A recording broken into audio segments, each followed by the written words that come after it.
Hello Terraria enthusiasts, my name is James and today I want to discuss the announcement of the game and give you some further insight to the creator of this ARG. Now I'm sure by now most of you know who created the game. In fact, I actually waited until it was publicly released to release this video, but hopefully today you'll learn something new or get a deeper appreciation for it. So let's begin. Now, it wasn't too long ago that a mysterious video titled The Game was tweeted out by Senex along with the caption, "Last night I spoke with a ghost." Upon clicking the link, viewers were greeted with a short video of a ghost hovering in the air, relaying a series of beeps and pauses with a link in the description of the video.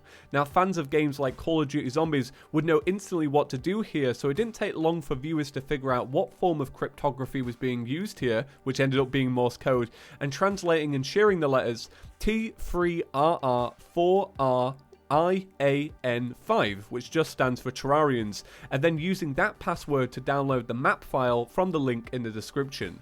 Before leaving the channel, however, if you decide to take a screen capture of the channel banner and then increase the brightness, you can actually read the words, "Let's play a game."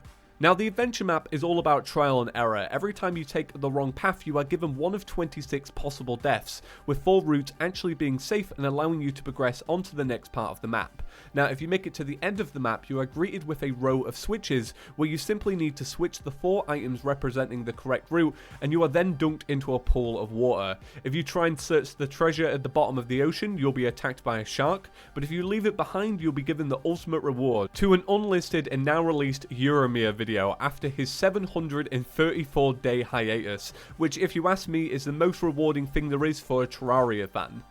The video itself is classic Yuri. This one is all about taking down expert King Slime and the Eye of Cthulhu on the first night. You'll find a link for this in the description if you haven't seen it already. It's amazing. Now, I've made it no secret in the past, I'm probably one of the biggest Yrimir fans out there and have been watching his videos since he started posting them. He set the standards for what makes a great content creator and is never afraid for challenging himself, whether that be in Terraria or with a new editing style. For those unacquainted though, or would like to try your own Yrimir style content, I thought I would give you the basic rundown on the Yrimir channel and show you 2 simple editing tricks which are now iconic to Yrimir's style.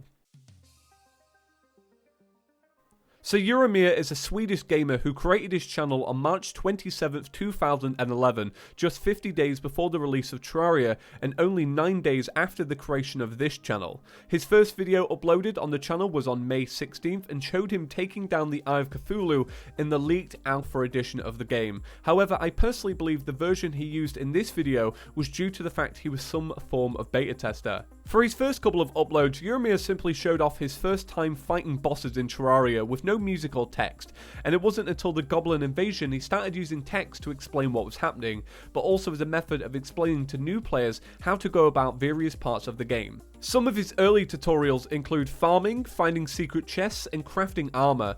Now, just 5 days after the launch of the game, Yrimir had his first viral video which paved the way for what Yrimir would later become famous for.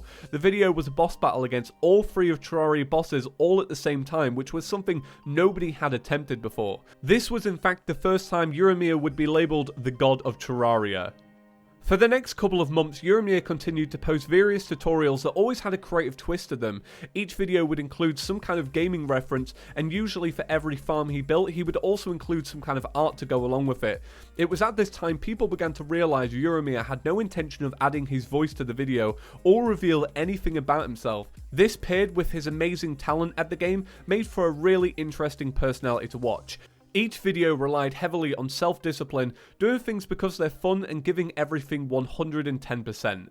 Now, 5 months into content creation, Yrimir shifted his focus somewhat. Whereas previous videos were only a few minutes long and heavily edited, now was time for Yrimir to actually show himself playing the game with his first speedrun series going to get the Knight's Edge. This was Yrimir's first slice at binge-worthy content and is now a staple of the Yrimir channel. From there, Yrimir has been making videos on and off, with some being guides, weapon spotlights, dedicated let's plays, or even challenge videos. Over time, his editing has become even more refined, with videos videos even including animated intros with custom artwork, and his challenges have even got more extreme too, which is why he's generally regarded as the best player in Terraria, and like I mentioned, the god of Terraria. The reason why people love Yrimir so much is because every single video on his channel is so well thought out, from the subject matter to the editing that complements it. They're honestly such a joy to watch. This is why even with his latest hiatus, he still gained over 100,000 subscribers just from his back catalogue of videos. So I touched upon the fact Yrimir doesn't use his voice in his videos, however there may actually be one video where it actually includes it, but it's never been confirmed. This video was uploaded on October 13th, 2013 and includes this animated weapon selection screen. However, when a weapon is selected though, you actually hear a voice clip. Shadow beam stab.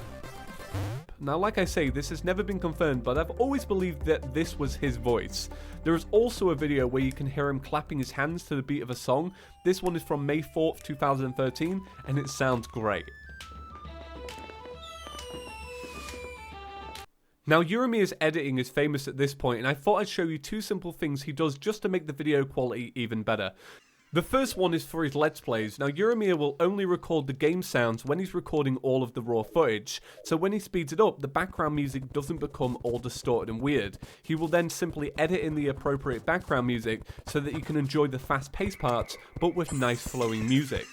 The second one is for when he finds a chest. Yrimir will always do a pan and crop onto the content of the chest, so people who are watching far away from the screen can see exactly what's inside the chest. Although this has gotten easier with the UI scaling in 1.3.5, he still does this, even in his latest video.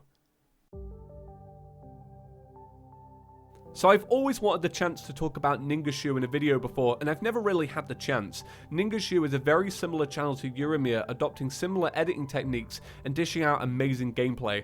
I've always wanted to shout out their channel for the amazing creation it is, so if you haven't seen it and you're a fan of Yrimir, this is a must watch.